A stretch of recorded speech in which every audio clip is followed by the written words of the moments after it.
Bonjour à tous. Nous allons débuter ce webinaire. Est-ce que vous pouvez d'abord nous dire si vous nous entendez bien, si le son est correct? Et si c'est bon, on pourra débuter cette présentation.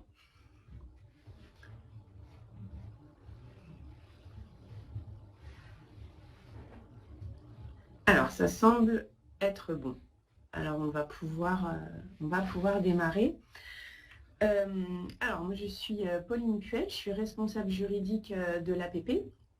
Et je suis accompagnée de Cindy Roth aujourd'hui, qui est juriste, et avec qui nous allons, on va toutes les deux vous présenter ce webinaire sur la façon d'anticiper ce qu'on appelle les risques fournisseurs, c'est-à-dire la défaillance de votre fournisseur de logiciels d'un point de vue juridique.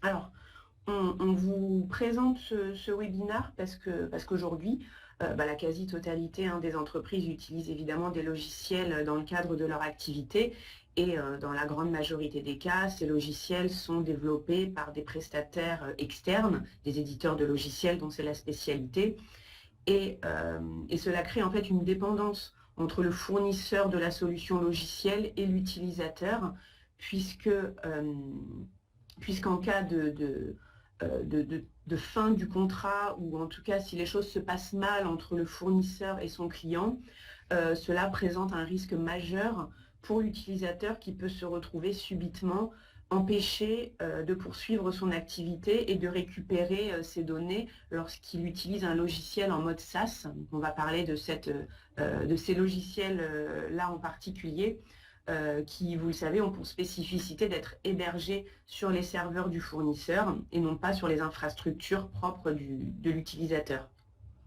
Donc lorsqu'on a une défaillance de son fournisseur ou une fin de contrat, se pose donc la question de la récupération des données, donc lorsqu'elles sont hébergées par ce prestataire tiers, et plus largement la question de la poursuite de l'utilisation du logiciel en cas de disparition, par exemple, subite du fournisseur.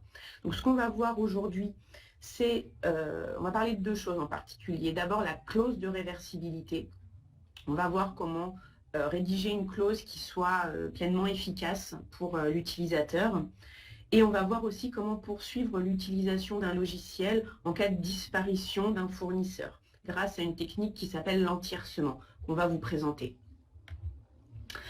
Quelques mots sur l'Agence pour la protection des programmes avant de débuter, d'entrer dans le vif du sujet. Donc l'APP, c'est un organisme qui existe depuis 1982, donc plus de 35 ans maintenant, et qui est spécialisé dans la protection des créations numériques au sens large, pas uniquement les logiciels, mais aussi les bases de données, les sites internet, les applications mobiles par exemple. Et on propose pour cela différents services à nos adhérents. Le premier, c'est la possibilité d'effectuer des dépôts probatoires qui vont permettre de participer à la protection de la création numérique. On propose également des services d'entiercement dont on va parler tout à l'heure. On propose aussi, on participe à la gestion des portefeuilles de création numérique. On fournit un certain nombre d'informations sur la protection juridique de ces créations par l'intermédiaire de webinars et de livres blancs que vous pouvez retrouver sur notre site.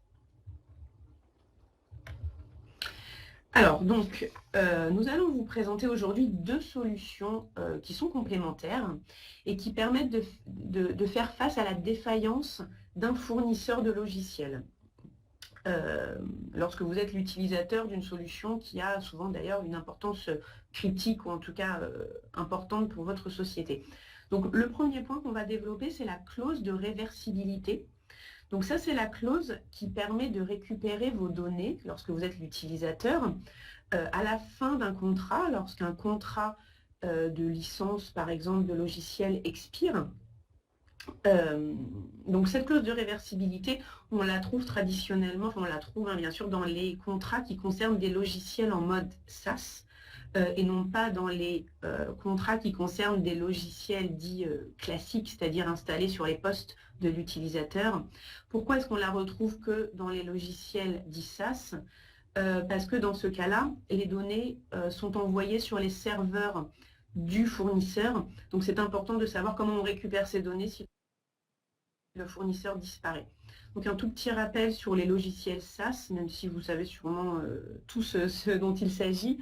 Donc vous savez que c'est un modèle de distribution particulier de logiciels, donc au sein duquel le fournisseur héberge le code source et aussi les données des utilisateurs sur ses propres serveurs et les rend accessibles aux utilisateurs via une connexion Internet, tout simplement. Donc il y a beaucoup d'avantages, un faible coût, une facilité de mise en place puisqu'il n'y a rien à installer ou à déployer, une facilité d'utilisation, etc. Mais il y a aussi des inconvénients et le principal, c'est celui justement de la récupération des données qui appartiennent aux clients mais qui sont stockées ailleurs lorsque le fournisseur est en défaillance ou en tout cas le contrat s'arrête. L'entiercement, c'est le deuxième dispositif dont on va parler aujourd'hui. Il est complémentaire du premier puisqu'on peut le retrouver à la fois sur les logiciels, donc SaaS, mais aussi sur les logiciels classiques. Et l'entiercement, son objectif, c'est de sécuriser la relation entre un fournisseur et son client, donc l'utilisateur de son produit, en permettant à ce client d'accéder au code source et donc de poursuivre l'utilisation du produit, même si le fournisseur a disparu. Donc on va aussi vous détailler un peu plus la façon dont ça fonctionne un petit peu après. Donc on va commencer en parlant de la clause de réversibilité. Alors comme vous l'a dit Pauline, dans les logiciels SaaS, vos données ne sont pas hébergées sur les serveurs de votre entreprise, mais vos données sont hébergées sur les serveurs de votre prestataire. C'est par exemple le cas d'un logiciel CRM et de vos données clients-prospects. Et on sait tous qu'un fichier client a une certaine importance, une certaine valeur pour une entreprise. Donc il est plus qu'important de récupérer ces données. Et afin d'organiser la réversibilité, donc la récupération de ces données, il est essentiel d'insérer dans vos contrats avec vos fournisseurs et surtout de négocier ce qu'on appelle une clause de réversibilité des données.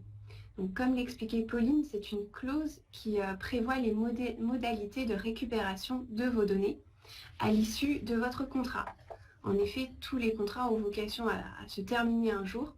Donc il est important d'anticiper finalement cette fin de contrat. Et cela vous permettra de limiter la dépendance technologique envers votre prestataire, d'effectuer une portabilité de vos données vers un nouveau prestataire, de faciliter la restitution des données donc à l'issue du contrat et vous permettre une continuité d'activité. Et tout ça en encadrant les conditions de la récupération pour qu'elle puisse être effective et rapide.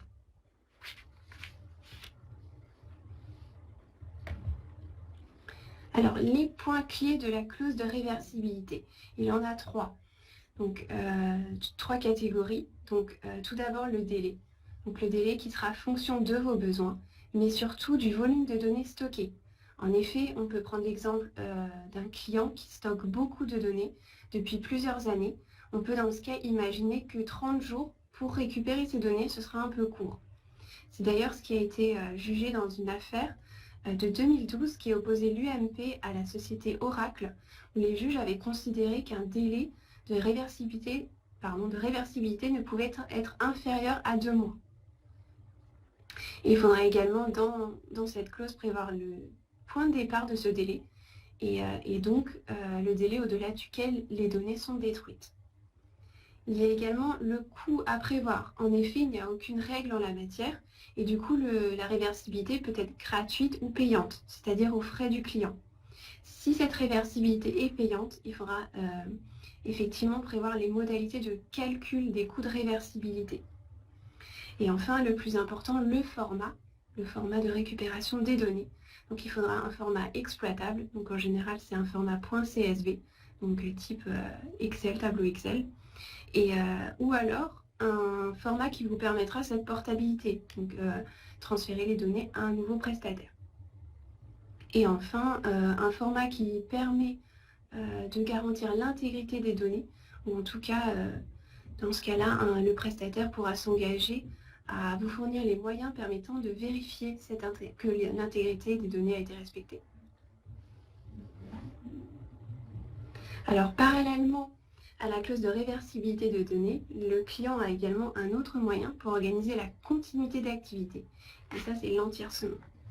Donc, l'entiercement, c'est on le définit comme le fait de permettre à un client d'accéder donc aux éléments déposés auprès d'un tiers par un fournisseur en cas de défaillance de ce fournisseur. Donc concrètement, l'entiercement, qu'on appelle aussi escrow en anglais, c'est peut-être un terme que vous avez vu déjà dans des contrats de licence parce que c'est fréquent dans ce type de contrat. L'entiercement, c'est forcément une relation à trois parties. On a forcément un fournisseur d'une solution logicielle. Enfin, on peut entiercer d'autres créations, mais ça se rencontre fréquemment en matière de logiciel.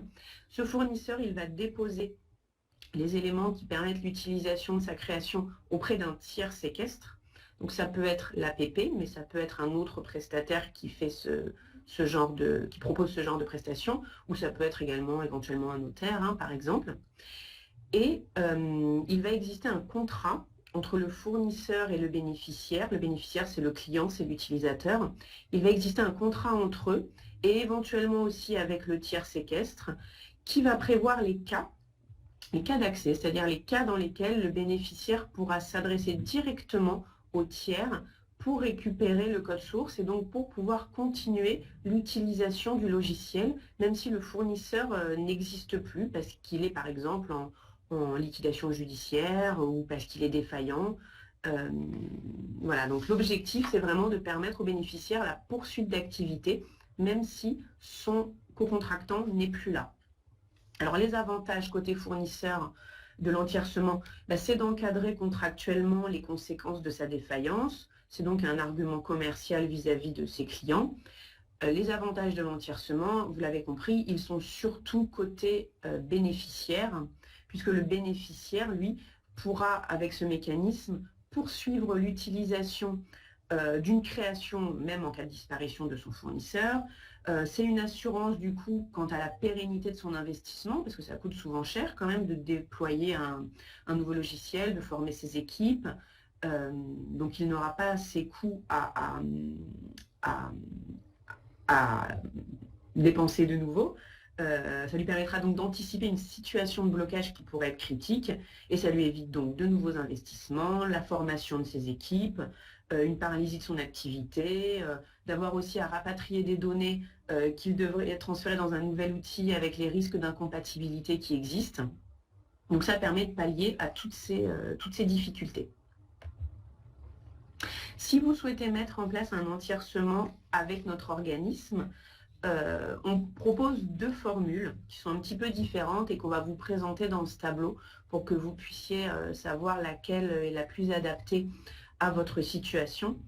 Dans la première colonne, c'est ce qu'on appelle le contrat d'entiercement. Le contrat d'entiercement, c'est un contrat tripartite qui est nécessairement signé entre le fournisseur, le bénéficiaire et l'APP. Donc on est trois signataires à ce contrat. Et c'est un contrat qui va la plupart du temps être mis en place pour un logiciel spécifique, ou en tout cas pour répondre aux exigences vraiment particulières d'un client. C'est généralement pas mis en place pour des logiciels standards ou déployés à grande échelle. Ça s'adresse plutôt aux logiciels spécifiques parce qu'il y a un coût assez important qui s'applique à cette prestation. C'est 900 €, quelqu'un demandait le coût, 900 € pour la mise en place d'un contrat d'entiercement et en fait c'est un coût annuel. Chaque année, c'est 900 € qui sont facturés pour la mise en place et le maintien en vigueur du contrat d'entiercement. On a une autre formule à l'APP qui est ce qu'on appelle la clause d'accès, donc qui fonctionne sous forme d'abonnement.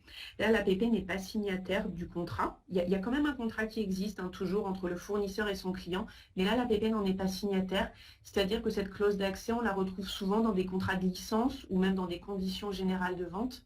C'est pour ça qu'elle est plutôt choisie pour les logiciels plus standards, plus génériques, qui sont proposés à une palette plus large de clients. Et le coût de cet abonnement, il est de 225 € par an, quel que soit le nombre de clients qui peuvent en bénéficier. Donc vous voyez qu'il y a vraiment une différence de coût entre les deux formules, mais en fait elles n'ont pas tout à fait la même... elles ont la même finalité, bien sûr, c'est l'entiercement à chaque fois, c'est permettre l'accès, mais elles ne s'adressent pas tout à fait au même type de logiciel. Alors justement, concernant cette deuxième offre qui est la clause d'accès, comment la mettre en place en pratique et surtout comment assurer son effectivité en cas de demande d'accès? Eh bien, dans un premier temps, donc, il faudra insérer cette clause dans vos contrats avec vos fournisseurs et prévoir un certain nombre d'éléments, notamment le nom et le numéro d'enregistrement de l'œuvre concernée auprès de l'APP, le fait que l'APP en est tiers séquestre et surtout les cas précis dans lesquels l'accès sera possible. Et donc le fait d'insérer une clause donc avec tous ces éléments ne suffit pas pour vous permettre, en tout cas permettre aux bénéficiaires, d'accéder aux éléments déposés. En effet, vous devez savoir qu'en principe, les informations concernant les dépôts qui sont effectués auprès de l'APP et notamment leur contenu sont strictement confidentiels. Donc il sera nécessaire à votre fournisseur de souscrire, ce que Pauline disait, un abonnement à la gestion d'une clause d'accès. Donc il s'agit d'un abonnement qui est souscrit par logiciel, par filière IDDN, donc c'est-à-dire un premier dépôt et toutes ses mises à jour, et quel que soit le nombre de bénéficiaires. Et donc l'APP n'est pas signataire du contrat qui intègre la clause d'accès, d'autant plus que l'APP n'a pas besoin de connaître l'identité du ou des bénéficiaires lors de la souscription de l'abonnement, et donc de la même manière n'a pas besoin de valider la clause d'accès. Alors, on a 2 questions, on y répondra à la fin. À la fin de la présentation, on prendra le temps de répondre aux questions que vous pouvez poser sur le chat. Alors, concernant cette fois-ci, donc la première offre, qui est le contrat d'entiercement, donc il s'agit bien d'un contrat d'entiercement tripartite, donc signé entre l'APP, le fournisseur d'une solution et son client. Et donc, comment mettre en place ce type de contrat en pratique? Et bien, sur demande, l'APP vous fournira un modèle que vous pourrez adapter à vos besoins. Et ce modèle prévoit notamment la fréquence des mises à jour. Et donc l'APP étant signataire de ce contrat, si le fournisseur ne respecte pas cette fréquence, on va vous en informer, donc on va informer le bénéficiaire. Ce contrat prévoit également le type de dépôt choisi par les parties. Donc Pauline les décrira tout à l'heure, mais il s'agit soit d'un dépôt simple, soit d'un dépôt vérifié, soit d'un dépôt contrôlé. Et surtout, le plus important, ce contrat prévoit les cas d'accès dans lesquels l'accès sera possible. Également, le contrat, contrairement à la clause d'accès, étant souscrit en faveur du bénéficiaire, il ne pourra être résilié, donc ça c'est la différence avec la clause d'accès, l'abonnement en tout cas, il ne pourra être résilié que avec l'accord du bénéficiaire, sauf s'il en a été prévu autrement au sein du contrat bien sûr. Et donc auprès de l'APP, il sera nécessaire pour le fournisseur de souscrire ce qu'on appelle une offre contrat d'entiercement. Donc il s'agit d'une maintenance annuelle de ce contrat d'entiercement. Alors on a parlé du contrat, surtout là, de la façon dont on mettait en place l'entiercement d'un point de vue juridique, mais un entiercement s'accompagne forcément d'un dépôt, puisqu'il faut déposer les éléments qui sont visés par l'entiercement. Si vous faites un dépôt auprès de l'APP, on propose 3 types de dépôts. Le dépôt simple, le dépôt vérifié, le dépôt contrôlé. Donc ça peut être intéressant de se poser la question, enfin c'est important de se poser la question du type de dépôt que l'on choisit lorsqu'on met en place un entiercement. Alors le dépôt simple, c'est un dépôt dans lequel on va se contenter d'enregistrer les éléments qui nous sont remis sans les étudier, sans regarder leur contenu. C'est un simple enregistrement. Alors que dans le dépôt vérifié, l'un de nos agents va dresser la liste et l'arborescence des fichiers qui sont présents sur le support. Donc ça va donner déjà un premier élément d'indication sur ce que contient le support numérique qui nous est remis. Et le 3e dépôt, c'est celui qu'on appelle le dépôt contrôlé. C'est également un agent de l'APP qui le réalise et qui va s'assurer que ce qui est déposé constitue un ensemble opérationnel et cohérent et va comme ça garantir que la création déposée correspond effectivement à ce qui est installé chez l'utilisateur.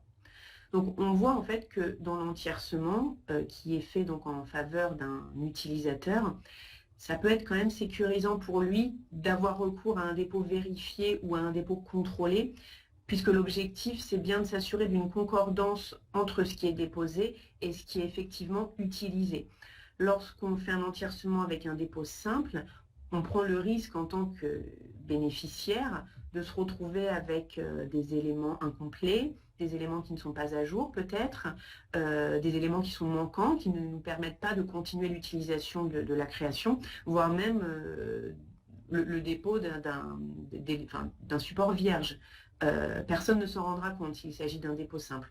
Donc par mesure de sécurité, on conseille quand même d'avoir recours à ce qu'on appelle les dépôts avancés, dans lesquels il y a quand même certaines vérifications qui sont faites et on peut comparer ce qui est déposé par rapport à ce dont on a besoin en tant qu'utilisateur.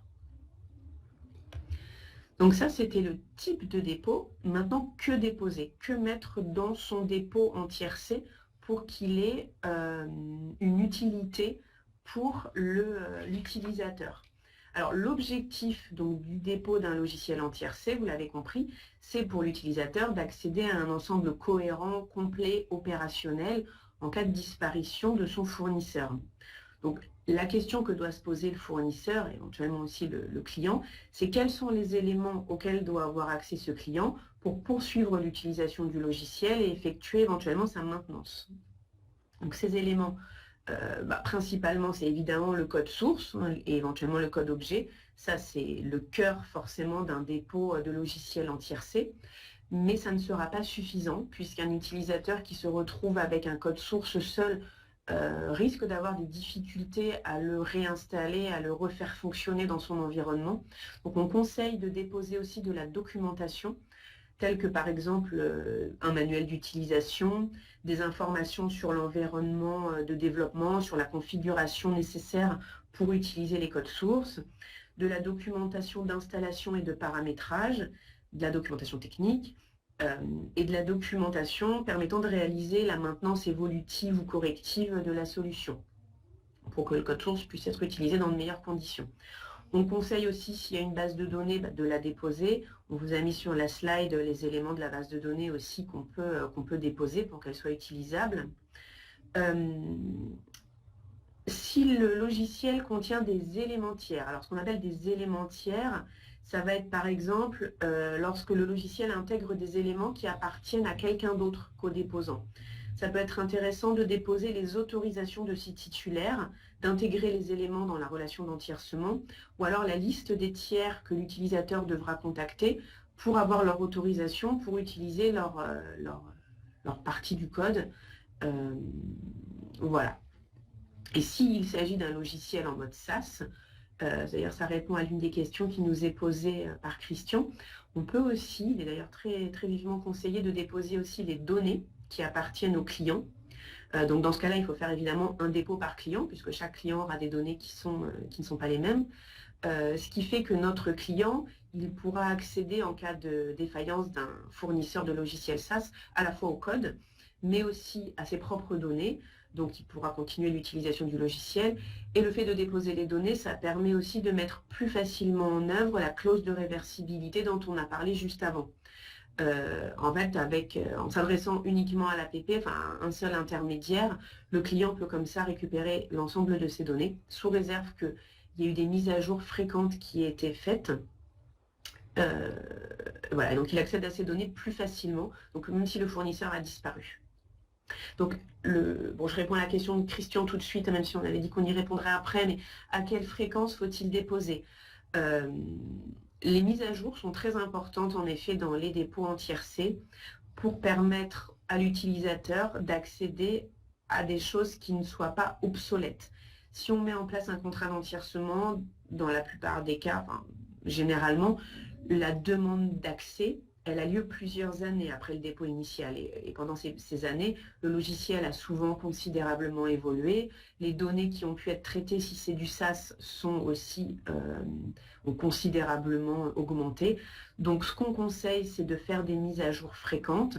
En ce qui concerne le code source, donc de faire une mise à jour à chaque évolution importante ou majeure de ce code source, et à minima au moins une fois par an, voire 2 fois par an.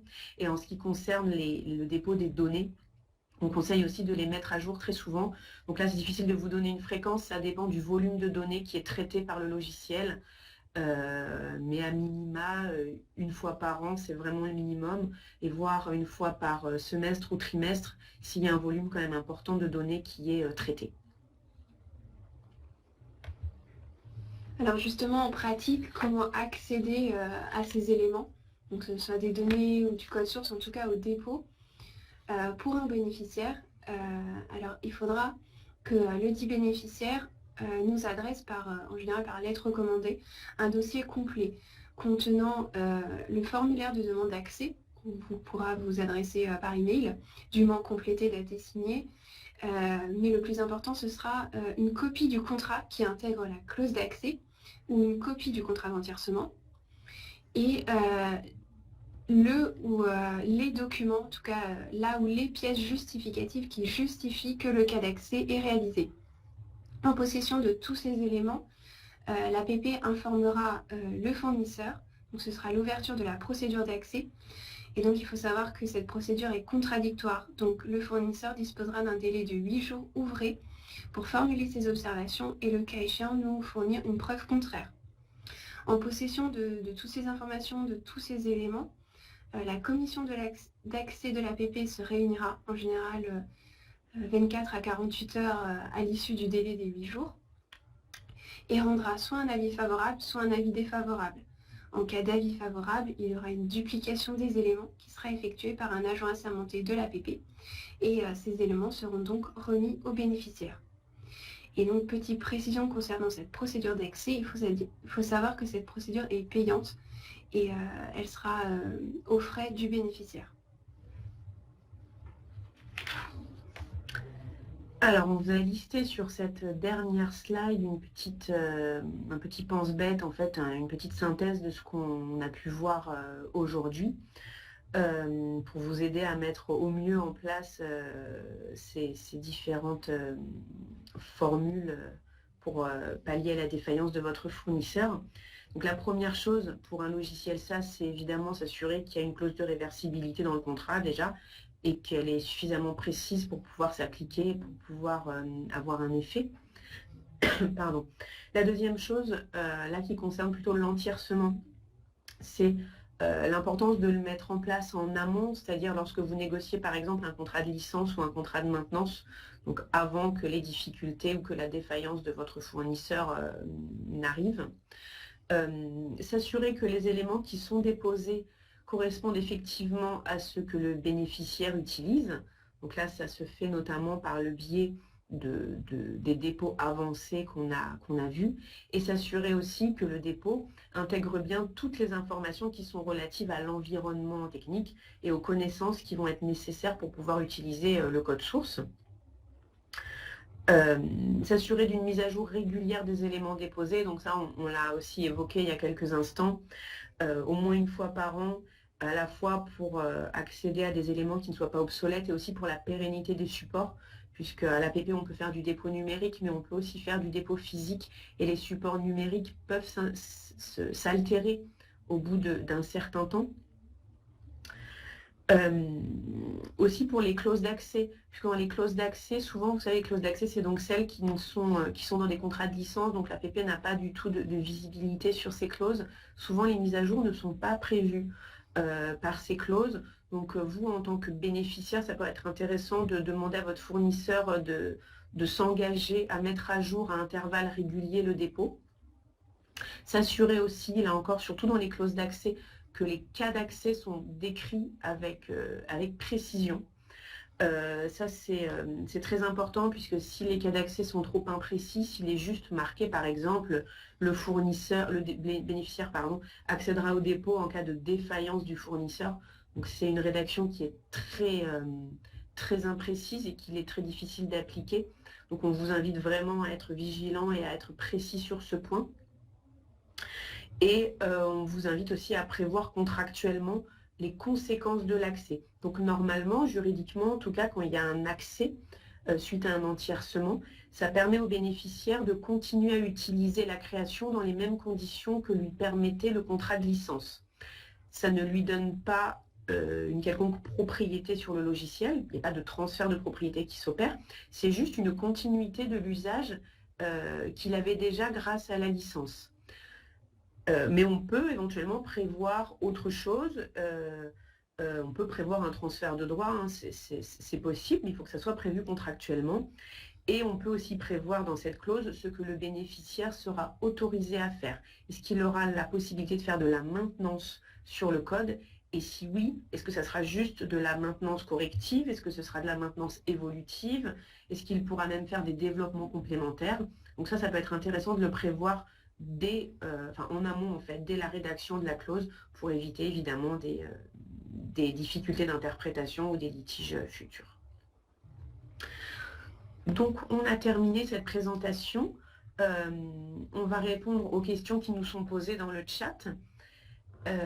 Alors, je vais commencer tout de suite avec la question qui nous était posée tout à l'heure par Karine, qui nous a dit « J'ai le cas d'un fournisseur qui est une filiale française, alors que les codes sources sont détenus par la maison mère qui est italienne. Avec qui devons-nous conclure l'entiercement ?» Alors, dans un cas comme celui-là, ça sera un contrat à 4 parties, c'est-à-dire le titulaire de droit, donc la maison mère, le fournisseur français, le client et l'APP. Donc on aura 4 signataires. Et dans un contrat comme celui-là, ce qui sera important de prévoir, c'est de quelle société la défaillance, enfin, qui doit être défaillant pour permettre l'accès. Est-ce que c'est le fournisseur qui doit être en défaillance? Est-ce que c'est la maison mère qui doit être défaillante? Est-ce que c'est les deux? C'est ça qu'il est important de prévoir. J'imagine que si le fournisseur est la filiale française, ça sera la défaillance de cette filiale française qui permettra l'accès, mais il faut que la maison mère soit d'accord avec cela, puisque ça veut dire quand même un accès à sa propriété intellectuelle, alors qu'elle n'est peut-être pas en défaillance. Donc dans un cas comme celui-là, c'est vraiment important d'être très précis, encore plus précis dans le contrat, notamment sur la défaillance. Et dans le cadre d'une clause d'accès, donc ce serait à la maison mère italienne d'adhérer auprès de l'APP, de souscrire un abonnement et de nous fournir une attestation par laquelle la maison mère autorise la filiale française, donc avec qui potentiellement vous avez un contrat qui intègre une clause d'accès. Donc la maison mère autorise cette filiale à prévoir des possibilités d'accès dans ses contrats avec ses clients. Alors, Morgane qui nous demande quel est le coût de l'accès pour un bénéficiaire. Donc, auprès de l'APP, il y a déjà un coût pour l'instruction de la procédure d'accès. Alors, de mémoire, c'est 450 €, je crois. Et ensuite, si la commission d'accès rend une décision favorable, il y a un coût pour ce qui est la duplication, c'est-à-dire la copie en fait des éléments. Et de mémoire, je crois que c'est 400 €. Donc ça veut dire grosso modo 900-950 € pour l'ensemble de la procédure s'il y a un avis favorable. Donc une question de Marie, s'il y a un contrat d'entiercement, pas besoin d'une clause de réversibilité. Alors, comme on vous le disait, en fait, les deux notions, les deux modalités sont complémentaires. Parce qu'en fait, dans le cas d'une clause de réversibilité, si le fournisseur n'est pas en liquidation, si la société n'est pas radiée, eh bien les données pourront être plus à jour que les dépôts qui ont pu être effectués. Ça va dépendre de la fréquence des mises à jour. Par contre, si le fournisseur est en procédure collective, en liquidation judiciaire, dans ce cas-là, faire jouer la clause de réversibilité sera peut-être plus compliqué. Et donc, effectivement, l'entiercement sera une bonne solution pour accéder aux éléments. Même si, du coup, les données ne seront peut-être pas tout à fait à jour. Voilà. Kelly qui nous dit l'intérêt de l'entiercement pour le client semble assez clair, oui, mais quel est l'avantage pour le fournisseur? Pour le fournisseur, c'est plutôt un avantage commercial, hein. Lui, il n'en tire pas vraiment de bénéfices directs, c'est plus un argument commercial, c'est plus fait pour rassurer ses clients. De toute façon, l'entiercement, c'est quasiment systématiquement demandé par les clients. Des fois, les fournisseurs le mettent dans leurs conditions générales de vente dans un souci de rassurer les clients et de prévoir les conséquences de leur défaillance. Mais voilà, pour eux, c'est plutôt commercial, hein, l'intérêt. C'est vrai que c'est surtout le client qui, lui, a un vrai intérêt en termes d'activité, de financier, etc., à mettre en place un entiercement. Alors, une question d'Audrey. En dehors de la défaillance, comment pouvons-nous préciser les différents cas?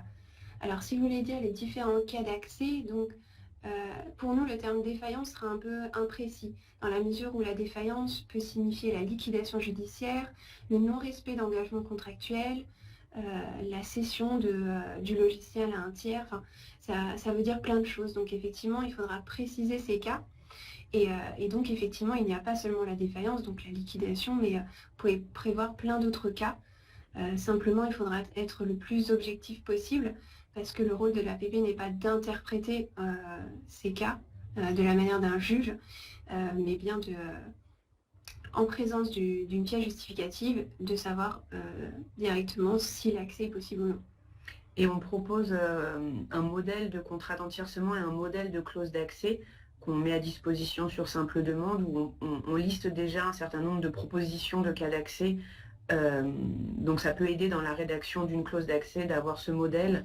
Après, c'est un modèle qui peut bien sûr être tout à fait modifié en fonction de votre projet, mais sachez qu'on le propose et que ça peut aider à la rédaction d'une clause applicable, en fait, effective.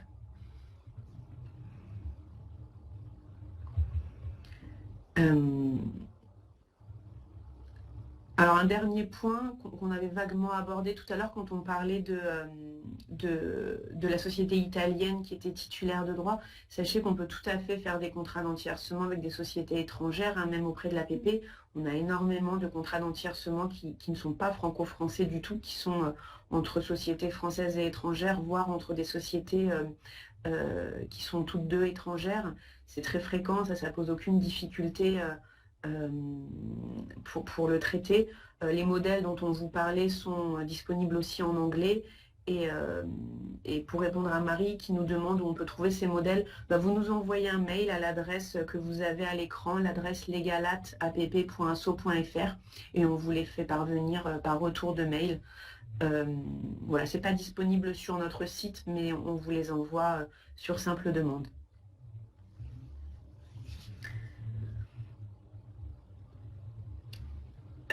Alors sachez qu'on va proposer, qu'on propose régulièrement donc des webinaires, et le prochain aura lieu le 17 décembre et traitera de la preuve de l'originalité d'un logiciel. Donc si vous êtes intéressé par le sujet, vous pourrez bientôt vous y inscrire en vous connectant au site de l'APP. Et si vous n'avez pas d'autres questions, on va vous remercier pour votre participation. Le petit support qui a été utilisé aujourd'hui, vous pouvez le télécharger et le conserver. Et n'hésitez pas à nous contacter aux coordonnées que vous avez sur cette dernière slide si vous avez des questions ou un projet d'entiercement sur lequel on pourrait vous accompagner. Donc merci à tous et à bientôt.